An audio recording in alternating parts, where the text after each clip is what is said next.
مساء الخير، ازيكم يا حبايبي؟ عاملين ايه؟ هنعمل مع بعض النهارده الفول المدمس في البيت بطريقه سهله وبسيطه جدا، وهيبقى انضف كمان من بتاع المحلات اللي انتوا بتشتروه. انا جبت فوله بلدي زي ما انتوا شايفينها كده بالعرض ده، هتدي معانا لحم، يعني هتدي فول اطعم واحسن. ده الفوله البلدي انا جبتها وغسلتها كويس وسبتها يوم كامل في الميه، فتحت معانا بالشكل اللي احنا شايفينه ده. انا هعبيها قدامكم كده، ومعايا فواله زي دي. يعني اللي ما عندوش فواله زي دي يجيب واحده، يشتري واحده المونيا زي دي، المونيا سلسين، بس هو يستحسن الالمونيا عشان تستحمل النار وما تلطعش معانا. انا عاوزه القدره من جوه تيجي كده، الفواله تيجي من جوه كده. انا هحط كده وهسواها كويس قوي كده من هنا، وهزود ايه معايا؟ هحط معاها بشر جزره، هحط مع الفول بشر جزره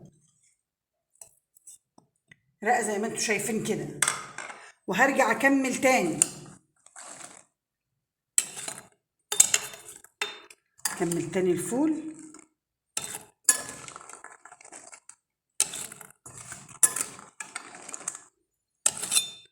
هكمل الفوالة على الاخر فول. لسه في تريكات كتيرة هنعملها بعد ما نسيبه على النار من 3 ل4 ساعات على نار هادية، وهنضيف له مية سخنة، ونخلي المية السخنة جاهزة لان احنا نزود في اي وقت، في اي وقت نزود فيه. هنكمل معاها بالطريقة دي.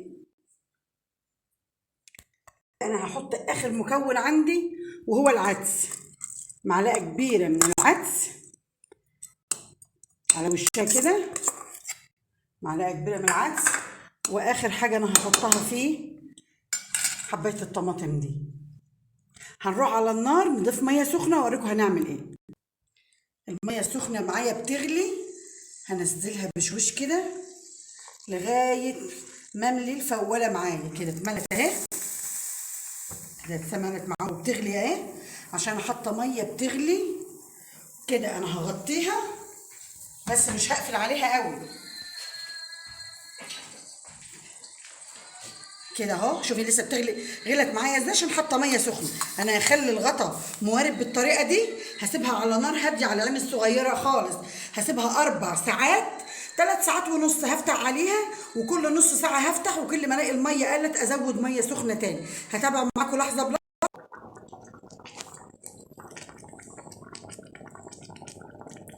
شايفين كده يا حبايبي؟ معاكم الفول بالطريقه دي. خلاص ما شاء الله، ما شاء الله، يعني استوي ما اقولكوش. هوريلكوا اوضح من كده. شايفين ما شاء الله الفول معايا شكله بقى عامل ازاي؟ ما شاء الله تبارك الرحمن، عجوه. وخصوصا ان الفوله بلدي من العارضه دي، مش جايباها مستورد ولا سوري ولا الكلام ده كله، دي فولتنا البلدي. شايفين الفول المدمس بقى عامل ازاي؟ انا ضفت له ميه بالظبط ملو لبانه، لبانه بتاع اللبن، سايباها سخنه على نار هاديه، وبقيت ازود منها كل شويه. الفول ده خد لبانه بالظبط كده بالطريقه اللي انتوا شايفينها دي. ما شاء الله تبارك الرحمن. ده شكل الفول بعد ما استوى معانا، خد له لبانه ميه كامله كامله مكمله. الفول بقى عجوه. انا هعمل لكم طبق وهرسه لكم بالمعلقه وهوريكم شكله بعد ما يتهرس، واحسن من الفول اللي احنا بنجيبه من عند بتاع الفول. يعني حاجه في بيتنا ونظافه، وكلها حاجات من قلب البيت، ما ضفناش اي حاجه. الماده اللي بتخلي الفول يستوي بقاله 4 ساعات بالظبط على النار، بالظبط 4 ساعات بقى بالطريقه المانجا اللي انتوا شايفينها قدامكم دي. انا ان شاء الله هكمل الفيديو تاني معاكم، احط طبق واهرسه واوريكم شكله عامل ازاي. انا جبت معايا عشان اطلع قدامكم الفوال. شايفين الدماسه طلعت الفول عامله ازاي؟ هنزله هنا كده. ما شاء الله، ما شاء الله، ما شاء الله. شو عجوه، انا عايزه الكاميرا تقرب. عجوه الفول شبه العجوه بالظبط، ما شاء الله. ههرس معاكم ده كده بالمعلقه.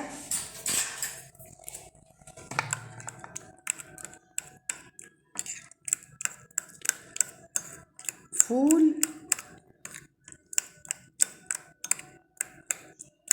يعني حاجة حكاية، كفاية ريحته، نظافته، معمول في البيت. عارفة انت مزودة مية عاملة ازاي، جزرتك مغسولة ونظيفة ومتقشرة، محطوط فيها حاجات نظيفة، الفول مترقد في مية نظيفة، محطوط في مكان نظيف، مش قريب من أي حاجة. حاجة يعني ما شاء الله تبارك الرحمن.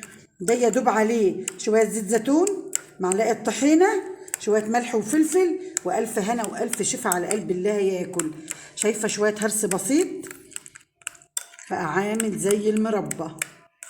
ممكن يعني في بعض الناس بيضيفوا دكات، يعملوا لك شويه ميه فيها معلقه صلصه ويحطوا عليها معلقه نشا ويضيفوها في قلب قدره الفول. ده احنا ملناش دخل، احنا لنا دعوه بالحاجه الطبيعيه اللي بتتكلم عن نفسها دي.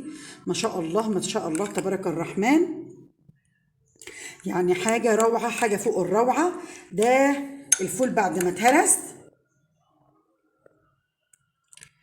ده الفول بعد ما اتهرس معايا، وده شكله في قلب القدرة، ده شكله في قلب القدرة. شايف الفول عجوة مش فول، ده عجوة مربى زي ما بيقولوا. ده شكله النهائي. يا ريت يكون عجبكم، واشوفكم في فيديو جديد، وكل سنة وحضراتكم طيبين.